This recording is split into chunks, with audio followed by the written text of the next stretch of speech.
നിങ്ങളുടെ വാഴയിൽ ഇങ്ങനെയുള്ളതായ രോഗം ഉണ്ടാകണ്ട. ഇത് കണ്ടില്ലേ, വാഴയിൽ നിന്ന് ഇങ്ങനെ പിളിപിളാന്നൊരു സാധനം ഇറങ്ങി വരും. കണ്ടില്ലേ ഇറങ്ങി വരുന്നത്? അതിനുള്ള പ്രതിവിധിയാണ് ഇന്ന് നമ്മൾ പറയാൻ പോകുന്നത്. ഹലോ നമസ്കാരം, ഞാൻ മിനി. എല്ലാവർക്കും മിനീസ് ലൈഫ് സ്റ്റൈലിലേക്ക് സ്വാഗതം. അപ്പോൾ ഞാൻ ഇരിക്കുന്നത് ഇഞ്ചിയുടെ അടുത്താണ്. പക്ഷേങ്കിൽ ഇഞ്ചിയെക്കുറിച്ചുള്ള വീഡിയോ അല്ല ഇടുന്നത്. അപ്പോൾ ഇഞ്ചിയൊക്കെ നിങ്ങൾ നട്ടുപിടിപ്പിച്ചിട്ടുണ്ടായിരിക്കും. അതിനെക്കുറിച്ചുള്ളതായ വീഡിയോ ഒക്കെ ഞാൻ ഇട്ടിട്ടുണ്ട്. അപ്പോൾ ഈ മഞ്ഞളിപ്പ് രോഗമൊന്നും വരാതെ എങ്ങനെയാണ് നമ്മുടെ ഇഞ്ചിയെ സംരക്ഷിക്കുന്നുള്ള വീഡിയോ ഒക്കെ ഇട്ടിട്ടുണ്ട്. അതൊക്കെ കണ്ടു നോക്കണം കേട്ടോ. അപ്പോൾ ഇന്നത്തെ വീഡിയോ എന്ന് പറയുന്നത് വാഴയെക്കുറിച്ചുള്ളതായ ഒരു വീഡിയോ ആണ്.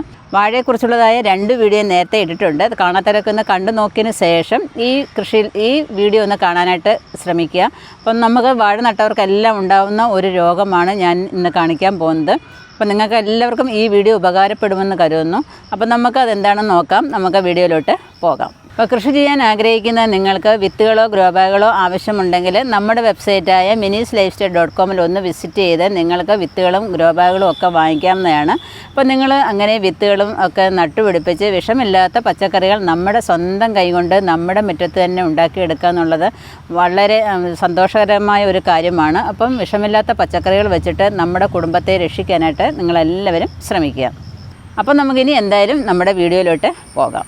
അപ്പോൾ നമ്മൾ മലയാളികളായ നമ്മളുടെ വീട്ടിൽ ഒരു വാഴ അത്യാവശ്യമായ ഒരു ഘടകം തന്നെയാണ്. അപ്പോൾ ഓടിച്ചൊന്ന് ഒരു ഇല വെട്ടാൻ, അല്ലെങ്കിൽ ഒരു ഓട്ടട ഉണ്ടാക്കാൻ, അല്ലേ, ഒരു പൊതിച്ചോറൊക്കെ കെട്ടണമെന്നുണ്ടെങ്കിൽ നമുക്കൊരു വാഴ വേണം. ഒരു ഓട്ടട ഉണ്ടാക്കണമെന്നുണ്ടെങ്കിൽ നമുക്ക് ഒരു വാഴയില വേണം. അങ്ങനെ എന്തിനും നമുക്ക് ഒരു വാഴയില, നമുക്ക് നമ്മുടെ മുറ്റത്തൊരു വാഴ നിൽക്കുന്നത് തന്നെ ഒരു ഐശ്വര്യം തന്നെയാണ്. അപ്പം ഈ വാഴയൊക്കെ നമ്മൾ ഒരു വാഴയെങ്കിലും നമ്മുടെ മുറ്റത്ത് നട്ടുപിടിപ്പിക്കാനായിട്ട് ശ്രമിക്കുക. അത് ഏത് വാഴ ആയിക്കോട്ടെ.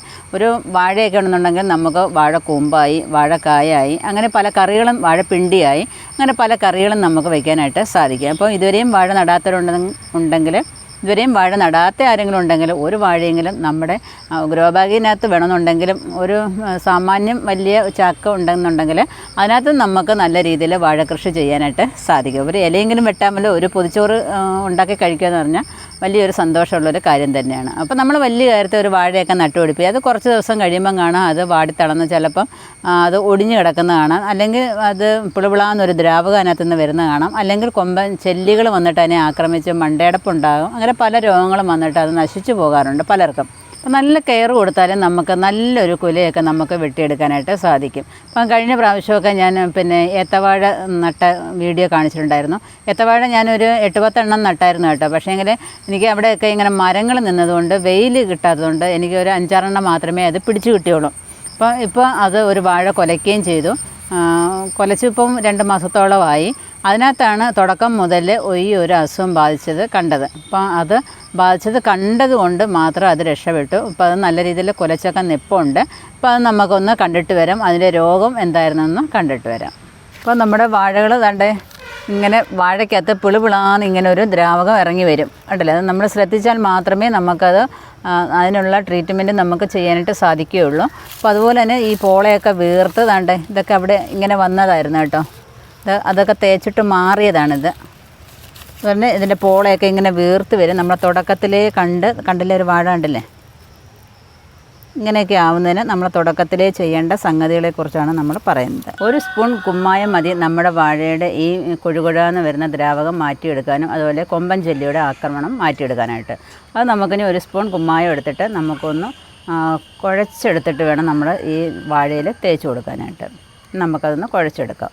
അപ്പോൾ 1 സ്പൂൺ കുമ്മായം നമ്മൾ ചിരട്ടയ്ക്കകത്തോട്ട് ഇട്ടിട്ട് നമുക്ക് സ്വല്പം വെള്ളം ഒഴിച്ചൊന്ന് കുഴച്ചെടുക്കാം. കുറച്ച് വെള്ളം ഒഴിച്ചാൽ മതി. കുഴഞ്ഞിരിക്കുന്ന പരുവത്തിൽ വേണം ഇത് എടുക്കാനായിട്ട്. അപ്പോൾ നമ്മുടെ കുമ്മായമൊക്കെ നമ്മൾ എടുക്കുമ്പോൾ ഉണ്ടല്ലോ, നനഞ്ഞ സ്പൂൺ വെച്ച് ഒന്നും എടുക്കാൻ പാടില്ല. അത് നമ്മൾ സ്റ്റോക്ക് ചെയ്ത് വെച്ചേക്കുന്നതിനകത്ത് എല്ലാം കൂടെ പെട്ടെന്ന് കുഴഞ്ഞ് അത് ചീത്തയായിപ്പോവും.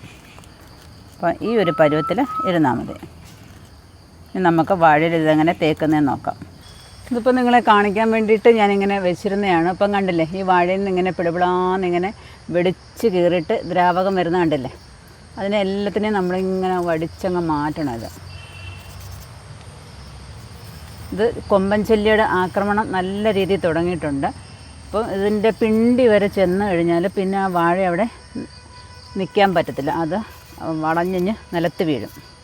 അപ്പോൾ ഇതെല്ലാം നമ്മൾ ഈ ദ്രാവകം എല്ലാം മാറ്റിക്കളഞ്ഞതിന് ശേഷം നല്ല രീതിയിൽ ഈ കുമ്മായത്തെ അങ്ങോട്ട് തേച്ച് കൊടുക്കുക.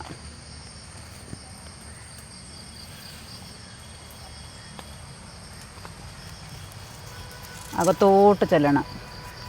കണ്ടില്ലേ ആ ദ്രാവകം വരുന്നുണ്ടോ?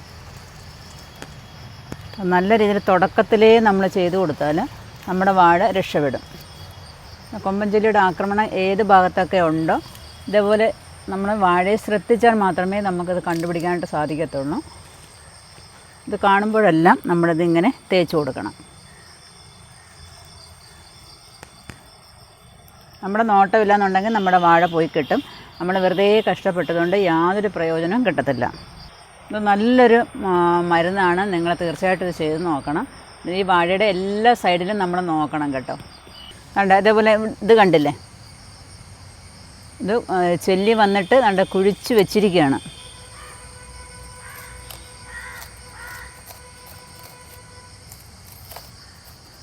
നമ്മൾ ഇടയ്ക്കിടയ്ക്ക് ഇങ്ങനെ ഒന്ന് ചെക്ക് ചെയ്ത് നമ്മൾ ഈ വാഴ വെട്ടുമ്പോൾ നമുക്കറിയാൻ പറ്റും അതിനകത്ത് നിറയെ ചെല്ലികളായിരിക്കും. ആ ചെല്ലിയെ നമ്മൾ നശിപ്പിച്ച് കളയും. കഴിവിൻ്റെ പരമാവധി നമ്മൾ നശിപ്പിക്കാണ്ട് ശ്രമിക്കുക.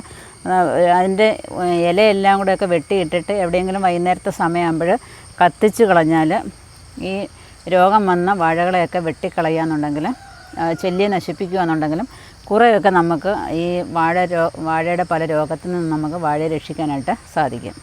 ഇതിപ്പോൾ ഇത് മാത്രം നിങ്ങൾ ചെയ്താൽ മതി, നിങ്ങളുടെ വാഴ രക്ഷപ്പെട്ടോളും. അപ്പോൾ ഈ വാഴയുടെ ചുവട്ടിലൊക്കെ അതിൻ്റെ പിന്നെ ഈ അമ്മ വാഴയോടൊപ്പം 3-4 കുഞ്ഞു വാഴകളും കാണും. അപ്പോൾ നമ്മൾ അതിനകത്ത് നിന്ന് ആരോഗ്യമുള്ള തൈകളെ വേണം നമ്മൾ പറിച്ച് മാറ്റി നടാനായിട്ട്. അപ്പം ഈ അമ്മ വാഴ കുലച്ച് നിൽക്കുന്നത് നമ്മളത് വെട്ടിക്കഴിഞ്ഞതിന് ശേഷം, കൊല വെട്ടിക്കഴിഞ്ഞതിന് ശേഷം വേണം നമ്മൾ ഈ വിത്തുകളെയൊക്കെ പിരിക്കാനായിട്ട്. അല്ലെന്നുണ്ടെങ്കിൽ നമ്മുടെ വാഴ മറിഞ്ഞ് വീണു പോകും. നമ്മുടെ വാഴ എന്ന് വെച്ചാൽ കുലച്ച് നിൽക്കുന്ന വാഴ മറിഞ്ഞ് വീണിട്ട് പിന്നെ ആ കുല കൊണ്ട് പ്രയോജനമില്ലാതായിപ്പോൾ. അതുകൊണ്ട് നല്ലതുപോലെ മൂത്ത് നമ്മുടെ വിളവെടുത്തതിന് ശേഷം നമുക്ക് ഈ തൈകളെ പറിച്ച് നടാവുന്നതാണ്. അത് നല്ല കുട്ടികളെ വേണം നമ്മൾ നടാനായിട്ട്. നല്ല അമ്മയ്ക്ക് മാത്രമേ നല്ല കുഞ്ഞുങ്ങളുണ്ടാവുമെന്ന് പറയത്തില്ലേ, അതുപോലെ തന്നെ നല്ല തൈകൾ നട്ടാൽ മാത്രമേ നമുക്ക് ആരോഗ്യമുള്ള നല്ല കുലകൾ വെട്ടാനായിട്ട് സാധിക്കുകയുള്ളൂ. അപ്പോൾ 2 ആരോഗ്യമുള്ള കമ്പുകൾ അല്ലെങ്കിൽ തടികൾ എടുത്തിട്ട് ഇൻഡു മാർക്കിൽ നമ്മൾ കെട്ടി വെച്ചിട്ട് നമ്മുടെ വാഴയ്ക്ക് താങ്ങ് കൊടുത്താൽ നല്ല രീതിയിൽ നമുക്ക് വാഴ ബലവത്തായിട്ട് കിട്ടും. അതല്ലാന്നുണ്ടെങ്കിൽ നമ്മുടെ വാഴയങ്ങ് നിലത്ത് വീണു പോകും കാറ്റൊക്കെ അടിക്കുമ്പോൾ. അപ്പോൾ നല്ല രീതിയിൽ ശ്രദ്ധിച്ചാൽ നമുക്ക് നല്ലൊരു ഏത്ത കൊലയൊക്കെ നമുക്ക് ഏത് വാഴയാണെങ്കിലും നമുക്ക് നല്ലൊരു കൊല വെട്ടാനായിട്ട് സാധിക്കും. അതുപോലെ തന്നെ ഈ പിന്നെ ഉണങ്ങിക്കിടക്കുന്ന വാഴക്കരിയിലൊക്കെയാണ് ഞാൻ പറഞ്ഞത്. വൈകുന്നേരത്തെ സമയമൊക്കെ ആകുമ്പോഴത്തേക്ക് അത് നമ്മുടെ പറമ്പിലെ ഏതെങ്കിലുമൊക്കെ മൂലയ്ക്ക് ഇട്ട് കത്തിച്ചാൽ നമ്മുടെ പറമ്പിലൊക്കെ വരുന്നതായ ഈ പല കീടങ്ങളുമൊക്കെ ഉണ്ടല്ലോ, അവരെയൊക്കെ ഒന്ന് നശിച്ചു പോകാനോ ചാഴി അങ്ങനെയൊക്കെ ഉള്ളതായ കീടങ്ങളൊക്കെ നശിച്ചു പോകാനായിട്ട്, കായ്ച്ച ഇവരൊക്കെ നശിച്ചു പോകാനായിട്ട് നല്ലൊരു വിദ്യയാണ്. ഇപ്പം നമ്മുടെ പറമ്പിൽ നമ്മൾ അത്യാവശ്യം വാഴകളൊക്കെ വെച്ചിട്ടുണ്ട്. പലയിനം വാഴകളുണ്ട് കേട്ടോ. അപ്പോൾ ഒരേ ഇനം മാത്രമല്ല, പാളയംകുടനുണ്ട്, ചുമന്ന കായുണ്ട്, അതുപോലെ തന്നെ കണ്ണൻ വാഴയുണ്ട്, പച്ചച്ചിങ്ങനുണ്ട്.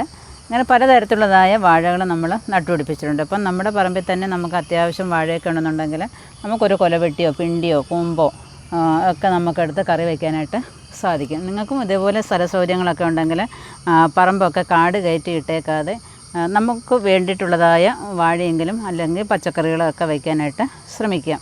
ഇപ്പോൾ നമുക്കറിയാം, നമ്മൾ ഒരുപാട് നമ്മൾ നട്ടുണ്ടാക്കിയിട്ട് നമുക്കത് കടയിലൊന്നും കൊണ്ടുപോയിട്ട് സെയിൽ ചെയ്യാനോ അല്ലെങ്കിൽ ആ സെയിൽ ചെയ്താൽ നമുക്ക് അതിനുള്ള വില കിട്ടുകയോ ഒന്നും ചെയ്യുന്നില്ല. അപ്പം നമുക്ക് നമ്മുടെ ആരോഗ്യം സംരക്ഷിക്കാൻ നമുക്ക് വേണ്ടുന്ന കാര്യങ്ങൾ നമ്മൾ നട്ടുപിടിപ്പിക്കാനായിട്ട് ശ്രമിക്കുക.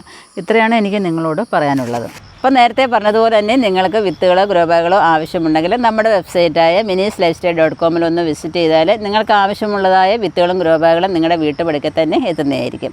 അപ്പോൾ നിങ്ങൾക്ക് ഈ വാഴയുടെ വീഡിയോ ഇഷ്ടപ്പെട്ട് കാണുമെന്ന് വിചാരിക്കുന്നു. അപ്പോൾ നിങ്ങൾക്കും ഇതേപോലെ വാഴയ്ക്ക് രോഗം ഉണ്ടായിരിക്കാം. ഇത് നിങ്ങളൊന്ന് ശ്രദ്ധിക്കുക. എല്ലാ വാഴയുടെ അടുത്തും ദിവസവും ഒന്ന് പോയി നോക്കിയാൽ നമ്മുടെ വാഴകൾക്കുണ്ടാകുന്ന രോഗങ്ങളെയൊക്കെ നമുക്ക് കണ്ടുപിടിക്കാനും നമുക്കത് തുടക്കത്തിൽ തന്നെ അതിനെ ശുശ്രൂഷിച്ച് ഭേദപ്പെടുത്താനായിട്ടും സാധിക്കും. അപ്പോൾ നിങ്ങൾക്ക് ഈ വീഡിയോ ഇഷ്ടപ്പെടുന്നുണ്ടെങ്കിൽ ലൈക്ക് ചെയ്യുക, ഷെയർ ചെയ്യുക, അതുപോലെ തന്നെ സബ്സ്ക്രൈബ് ചെയ്യാനും ഒട്ടും മറക്കരുത്. അതുപോലെ ഫേസ്ബുക്ക് പേജായ മിനിസ് ലൈഫ് സ്റ്റൈലും കൂടെ ലൈക്ക് ചെയ്ത് വിട്ടാൽ അവിടെ നിങ്ങൾക്ക് എൻ്റെ വീഡിയോസൊക്കെ യഥാസമയം കാണാൻ പറ്റുന്നതായിരിക്കും. അപ്പോൾ അടുത്ത വീഡിയോയിൽ കാണുന്നവരെ ഞാൻ മിനി. നന്ദി, നമസ്കാരം.